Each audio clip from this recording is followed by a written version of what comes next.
जैसलमेर का गांव, जो रेगिस्तान की तेज धूप में चमकता था, वहां जिंदगी उसी सुस्त रफ्तार से चलती थी जैसे ऊंट रेत के टीलों पर चलते हैं। ये अर्जुन का घर था, जहां उसे एक कुशल शिकारी के रूप में जाना जाता था। थार रेगिस्तान को अपनी कठोर हथेली की तरह जानने वाला अर्जुन मीलों तक फैले रेत में एक रेगिस्तानी लोमड़ी का पीछा कर सकता था और एक ही तीर से काले हिरण को मार गिरा सकता था। राजस्थान की कठोर सुंदरता में बिताए वर्षों से उसके होश तेज थे। यहाँ जीवन सरल था, प्रकृति की लय से संचालित होता था। फिर भी सामान्य स्थिति के इस आवरण के नीचे गांव में बेचैनी की एक लहर दौड़ गई। एक राक्षसी प्राणी, अप्राकृतिक आकार और क्रूरता के एक आदमखोर शेर की फुसफुसाहट ने ग्रामीणों में भय फैला दिया। बुजुर्गों ने इसे राक्षस बताया, पशु रूप में एक दानव। इसके बारे में एक अपशकुन, दुर्भाग्य का अग्रदूत बताया। व्यावहारिक व्यक्ति अर्जुन ने इन कहानियों को केवल लोक कथाओं के रूप में खारिज कर दिया, हालांकि उसके मन में संदेह का बीज बो दिया गया था। जैसे जैसे समय बीतता गया, रेगिस्तानी हवा, जो आमतौर पर सुखदायक उपस्थिति होती थी, एक अशांत करने वाली ठंडक लाने लगी। इसने राक्षस के किस्से फुसफुसाए, उन्हें रोजमर्रा की जिंदगी के ताने बाने में बुन दिया। एक समय का जीवंत बाजार उदास लग रहा था। बच्चों की हंसी की जगह चिंताजनक फुसफुसाहट ने ले ली। बकरियां और भेड़ें खतरनाक नियमितता के साथ गायब होने लगी। उनकी हड्डियां बाद में साफ चाटी हुई मिली, जो भयानक प्रसाद की तरह रेत में बिखरी हुई थीं। भय, शक्तिशाली और स्पष्ट, जैसलमेर पर छा गया। अंधेरा होने के बाद सबसे बहादुर आदमी भी अकेले बाहर निकलने से हिचकिचाते थे। एक शाम जब अर्जुन अपने मामूली आवास के बाहर बैठकर अपना शिकार जाल ठीक कर रहा था, गांव के मुखिया महेश उसके पास पहुंचे। महेश, प्राचीन ज्ञान का भंडार, जिनकी आंखें रेगिस्तानी आकाश के नीचे बिताए अनगिनत मौसमों की कहानियों को दर्शाती हैं, उन्होंने अर्जुन से कहा। उनकी आवाज उम्र के साथ कर्कश हो गई। हवा में फुसफुसाहट तेज हो गई है। राक्षस असली है, अंधेरे और विनाश का प्राणी है। अर्जुन, हालांकि संशयवादी था, सम्मानपूर्वक सुनता रहा। महेश शायद ही कभी बोलते थे और उनके शब्दों में अनुभव का भार होता था। अगली सुबह अर्जुन को कुछ ऐसा मिला जिससे उसकी रीढ़ की हड्डी में ठंडक दौड़ गई। ये एक पंजे का निशान था। जो उसने अब तक देखा था उससे भी बड़ा, गांव के कुएं के पास रेत पर अंकित था। शेर के पंजे का अचूक निशान, लेकिन असंभव आकार और शक्ति वाला। ग्रामीण इकट्ठा हो गए। उनके चेहरे पर भय और आशंका के भाव थे। अर्जुन ने पटरियों का अध्ययन किया। उसका दिमाग दौड़ रहा था। यह कोई साधारण शेर नहीं था, यह बहुत बड़ा था, बहुत शक्तिशाली था। क्या यह राक्षस का काम हो सकता है? अपने शुरुआती संदेह के बावजूद अर्जुन ने बेचैनी की बढ़ती भावना को महसूस किया। वह जानता था कि उसे इस प्राणी का सामना करना ही होगा, चाहे कुछ भी हो। उसके गांव, उसके घर की सुरक्षा इस पर निर्भर करती है।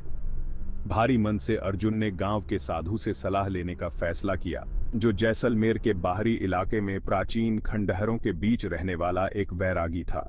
कहा जाता था कि साधु को अलौकिक शक्तियों का महान ज्ञान और ज्ञान था।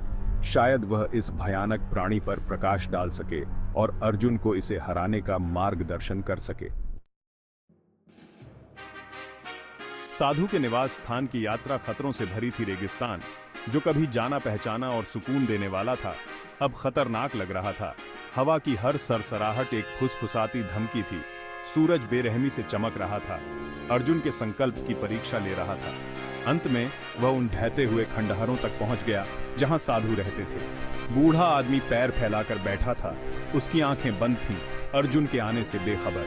वह कमजोर था, उसकी त्वचा चर्मपत्र की तरह थी, फिर भी उससे एक अपार शक्ति का आभा मंडल निकल रहा था। तुम जवाब खोज रहे हो अर्जुन? साधु ने कहा। उसकी आवाज आश्चर्यजनक रूप से मजबूत थी, उसकी आंखें अभी भी बंद थीं। अर्जुन ने चौंकते हुए अपने गांव को त्रस्त करने वाले आतंक, राक्षसी पटरियों, उसके लोगों के दिलों को कुतरने वाले डर के बारे में बताया। साधु धैर्यपूर्वक सुनता रहा, उसके होठों पर एक जानकार मुस्कान खेल रही थी। जब अर्जुन बोलना समाप्त कर चुका तो साधु ने अपनी आंखें खोलीं, प्राचीन और बुद्धिमान, अर्जुन की आत्मा में उतरते हुए। तुम जिस प्राणी को ढूंढ रहे हो वह कोई साधारण जानवर नहीं है, उसने कहा।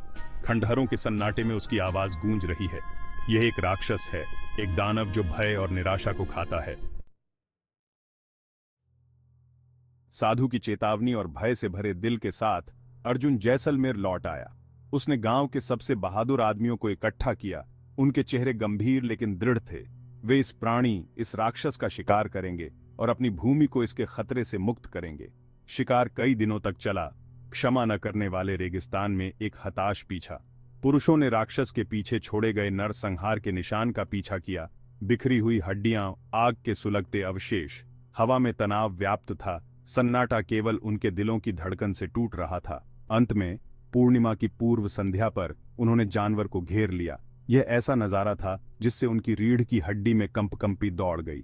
शेर बहुत बड़ा था। उसकी आंखें एक भयानक लाल रोशनी से चमक रही थीं। इसकी दहाड़ से उनके पैरों तले की जमीन हिल गई। शुद्ध आदिम क्रोध की आवाज। अर्जुन ने सीने में धड़कते दिल से अपना धनुष उठाया। यह कोई साधारण शिकार नहीं था। यह अस्तित्व की लड़ाई थी। अंधेरे से पैदा हुए प्राणी के खिलाफ लड़ाई थी। जैसे ही उसने अपने धनुष की डोरी पीछे खींची, उसने शक्ति और साहस के लिए देवताओं से मौन प्रार्थना की। तीर हवा में उड़ता हुआ जानवर के विशाल कंधे पर जा लगा। राक्षस दर्द से दहाड़ा। उसकी आंखें रोष से जल उठीं। ये पंजों और दांतों के बवंडर की तरह अर्जुन पर झपटा। लेकिन तभी कुछ अजीब हुआ। जैसे ही जानवर ने छलांग लगाई, उसका रूप बदलने लगा और विकृत होने लगा। शेर की दहाड़ एक कर्कश चीख में बदल गई। आवाज भयानक और अजीब तरह से मानवीय दोनों थी। धूल जम गई। एक राक्षसी शेर के शव का नहीं, बल्कि एक आदमी के कुचले हुए रूप का पता चला। उसके कपड़े फटे हुए थे और खून से सने हुए थे। अर्जुन ने शरीर को देखा। उसका दिमाग घूम रहा था। उसने क्या मारा था? क्या यह राक्षस था या उसे गुमराह किया गया था? जैसे ही ग्रामीण इकट्ठा हुए, उनके चेहरे पर राहत और भ्रम का मिश्रण था। अर्जुन इस भावना को दूर नहीं कर सका कि कुछ गड़बड़ है। साधु के शब्द उसके दिमाग में गूंज उठे। यह एक दानव है जो भय और निराशा को खाता है। क्या उन्होंने असली बुराई को जीत लिया था या उन्होंने किसी और अधिक भयावह चीज की सतह को ही खरोंचा था? अर्जुन साधु के पास जवाब मांगने गया, लेकिन बूढ़ा आदमी जा चुका था। केवल ढहते हुए खंडहर और फुसफुसाती हवा ही रह गई। अर्जुन को इस बेचैन करने वाले सच से जूझने के लिए छोड़ दिया कि कुछ रहस्यों को अनसुलझा छोड़ देना ही बेहतर है।